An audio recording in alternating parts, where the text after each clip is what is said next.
bienvenue sur Maria. Et aujourd'hui, on est dans mon rayon préféré de Decathlon, on est dans le rayon équitation. Alors aujourd'hui, on fait une vidéo à Decathlon parce que on va faire une vidéo sur le matériel pour monter et pour le passage du cheval. Quand on n'a pas tout le matériel à la maison, on va faire ici pour vous montrer un peu plus en détail. Alors on va commencer par le tapis qu'on a juste là.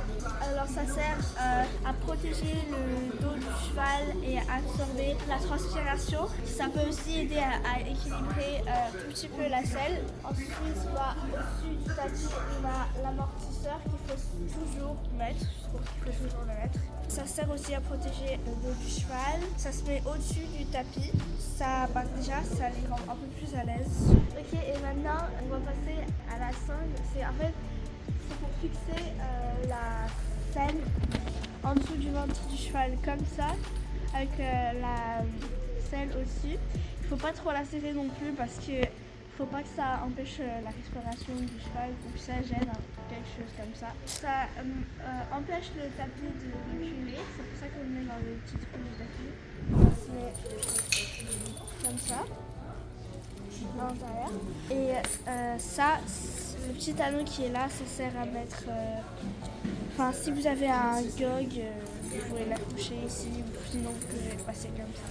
Donc dans les selles, on a aussi les selles de dressage, les selles de saut qui sont un peu plus plates que celles de dressage. Celles de dressage elles sont plus hautes comme ça, ça forme plus un siège, comme un peu aussi un peu. Après on a aussi les selles mixtes qui sont entre la selle de dressage et la selle de saut. Après on a les selles western, c'est complètement autre chose, les étriers aussi. Maintenant on va passer à l'équipement du contrôle. Alors là dans ma main j'ai un filet mais il a pas de mort puisque il est tout neuf et du coup ils n'ont pas encore mis de mort parce qu'il faut l'adapter au cheval ou au bonnet. Donc là on a le frontal, c'est cette partie qu'on met au-dessus sur le front du cheval et on passe le toupet là-dessus. Là on a la muserolle. On va passer au confort et bien-être. Alors pour les sabots, ça s'appelle un cure-pied, c'est pour curer les sabots de votre cheval, pour les nettoyer. Alors là avec cette partie là, il faut passer autour. S'il y a du crottin sur la fourchette, vous avez juste à brosser la fourchette pour essayer d'enlever le crottin parce que ça leur fait mal de curer la fourchette, ça leur fait mal. C'est comme si, par exemple, sur un ongle, on a la peau à l'intérieur ici et c'est comme si, c'est comme pour eux, ça leur fait mal. Alors, ensuite, on a la brosse. Alors ça, c'est pour brosser en rond, pour enlever les poils de trop, la poussière, la boue, les trucs durs qu'il y a sur le cheval, pardon. Ensuite, on a le bouchon. Alors, un bouchon, ça a beaucoup de poils, ça a des poils longs comme ça, un peu plus dur que la brosse douce.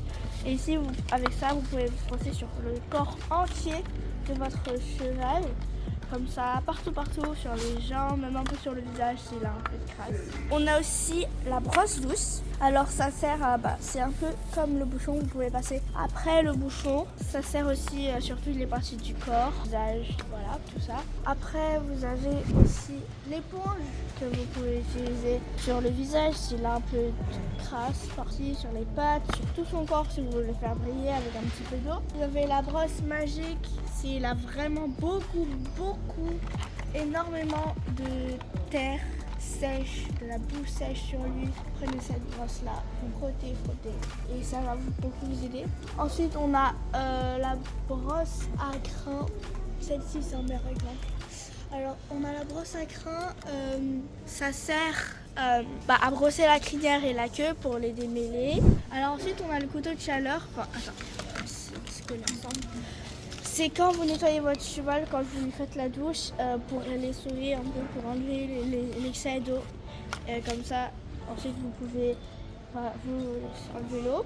Et ensuite vous pouvez le relâcher et ça va sécher tout seul pour le reste. Ensuite, vous avez aussi, ça c'est un pinceau pour la graisse de sabot. Ça sert, vous prenez la graisse et ensuite vous étalez partout sur son sabot, même en dessous. Il faut d'abord le curer pour ça.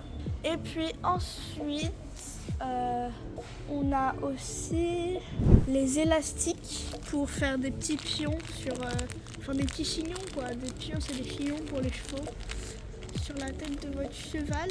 Et oui, Ça sert pour les compétitions de dressage, de saut, enfin si vous en avez vraiment envie. Sinon c'est pas trop nécessaire pour le saut je trouve. Mais c'est un peu plus présentable. Sur les filets, normalement on met un mors quelque part ici. Le mors il sert à communiquer avec la bouche du cheval. Il doit s'adapter à la forme de la bouche du cheval pour pas lui faire mal s'il est trop petit, s'il est trop grand. Après ça sert à diriger votre cheval aussi. Ça se met dans la bouche. Et il faut pas trop tirer non plus parce que sinon après ça va leur faire mal à la bouche. Donc, si vous avez un cheval sensible, ça dépend du mors. On a la tétière. Ensuite c'est tout enroulé mais là il y a les rênes. Et ici c'est où on va venir accrocher le mors. Ensuite on a le licol. Ça permet de le mettre autour de la tête de votre cheval quand vous êtes en train de le préparer. Alors celui-ci il a ça qu'on peut enlever comme ça plus facilement. Ça vous avez juste à le mettre et ensuite vous avez juste à clipper comme ça. Mais il y en a que vous devez accrocher par ici. Donc c'est un peu moins pratique mais ça marche pareil. Ça c'est pour accrocher votre cheval quand vous êtes en train de le panser, quand vous êtes en train de le sceller. Mais vous pouvez aussi juste le mettre pour l'emmener quelque part comme quand vous êtes en compétition ou pour le balader à pied. Alors avec le licol, on a la longe qu'on met ici sur le licol. On met sur le licol et ensuite on le clip. Et on l'emmène, sauf que là elle est enroulée donc j'ai pas envie de la dérouler aussi. Là on a la longe de travail. C'est quand vous voulez faire travailler votre cheval au pied sans forcément monter dessus.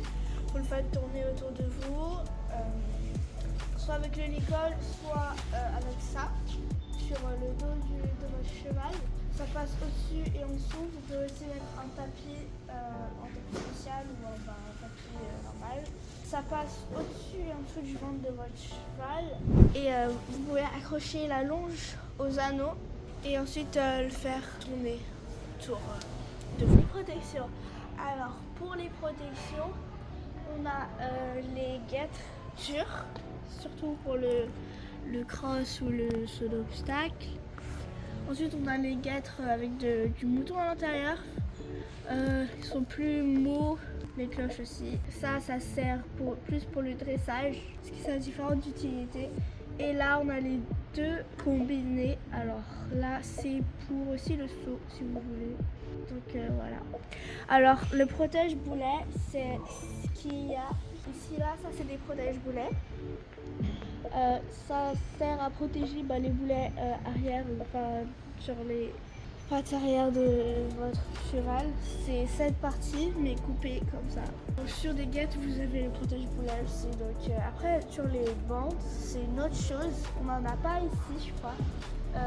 Oui on n'a pas de bande ici mais ça a la même utilité. C'est pour les chevaux qui ont un peu des malformations sur leurs jambes. Il faut enrouler autour de leurs jambes. On commence par le milieu, on monte et puis on descend. Et puis ensuite on repart vers le milieu. Et puis ensuite semi. Pour l'enlever, vous l'enlevez vite et puis ensuite il faut l'accrocher quelque part, vous l'étendez bien et vous la renroulez. Puis ensuite on va passer aux guêtres de transport. Les guêtres de transport, c'est ce qu'on a ici. C'est des longues guêtres. C'est des longues guêtres que, alors ça là, c'est vous mettez autour de la jambe de votre cheval et vous mettez cette longue guêtre autour. Alors celles-là, elles sont pour les pattes arrière, je crois, parce qu'elles sont bien grandes. Et puis on va passer après aux cloches. Alors pour les cloches, on a celle-ci, sans mouton, comme ça. Alors ça va derrière le sabot pour protéger. Alors on a celle sans mouton, on a celle avec mouton. Encore une fois, ça c'est mieux pour le dressage car c'est plus mou. Et ça c'est mieux pour le saut parce que c'est plus dur. Alors on a aussi, donc on a les cloches sans mouton. Avec mouton qui sont plus pour le dressage, sans mouton c'est plus pour le saut, car c'est plus dur, et ça c'est plus beau. Et après on a des chevaux qui n'en ont pas besoin. On a aussi celle-ci, c'est du tissu, c'est moitié mou, moitié dur, je dirais plus pour... Moi je dirais plus pour le saut aussi encore une fois, parce qu'elles sont souples, mais ça protège bien. Ensuite, on va passer aux couvertures pour les chevaux. Alors ça, c'est une couverture pour toutes les saisons, pour toutes les températures, tous les temps. Alors là, c'est pour les prés, quand votre cheval il est au pré. Et je crois que c'est imperméable du coup. Celle-là aussi, elle est waterproofing, donc elle est imperméable. Ensuite, on a celle de box qui tiennent plus chaud et qui ne sont pas imperméables parce que c'est pour les chevaux au box. Celle-ci, c'est plus pour les chevaux au box.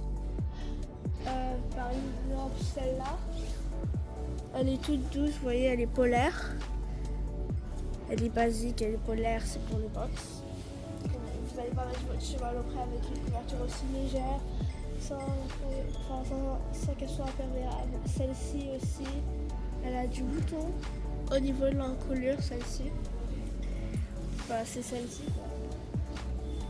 Voilà. Alors là, on a le masque anti-mouche. Là, ils passent leurs oreilles, c'est les trous ici. Là, c'est où ils mettent leur visage, enfin leurs yeux, et là, il y a leur nez qui sort par là, ici. Ensuite, on a un tapis, pas un tapis, une couverture pour le pré. Alors ici, vous voyez que c'est deux couvertures, une pour le corps et le commencement de la queue, et une pour le cou, enfin l'encolure. Comme ça protège bien tout son corps. Quand vous l'enlevez après, il est tout propre, tout beau. Ensuite, on a aussi le masque pour les oreilles, le bonnet anti-mouche. Ils passent leurs oreilles ici et ils mettent leur front ici, enfin leur frontal ici. Là, c'est encore une fois un grand masque anti-mouche. Alors là, il y a les oreilles qui passent par là. Là, ils ont beaucoup de place pour leur visage. Et là, il y a leur nez qui va ici. Là, c'est pour leur front. Alors, vous le mettez comme ça, en bas, en dessus. Enfin, ça, c'est comme une têtière. Et là, vous mettez comme un frontal et ça passe au-dessus de leurs yeux. Ensuite, on a aussi les cure-pieds. Quelque chose de très important pour curer leurs sabots, pour les nettoyer, pour nettoyer leurs sabots. Alors la petite brosse, elle est très importante parce que si vous avez un peu de crasse ou de caca, de crottin sur la fourchette, pour pas leur faire mal, vous pouvez la brosser la fourchette. Et ensuite, pour le contour, vous pouvez passer avec le cure-pied. L'équipement du cheval n'est pas qu'un ensemble d'objets. C'est sa sécurité, sa performance et un cheval bien équipé, c'est un cheval respecté. Abonnez-vous pour une nouvelle vidéo. Bye!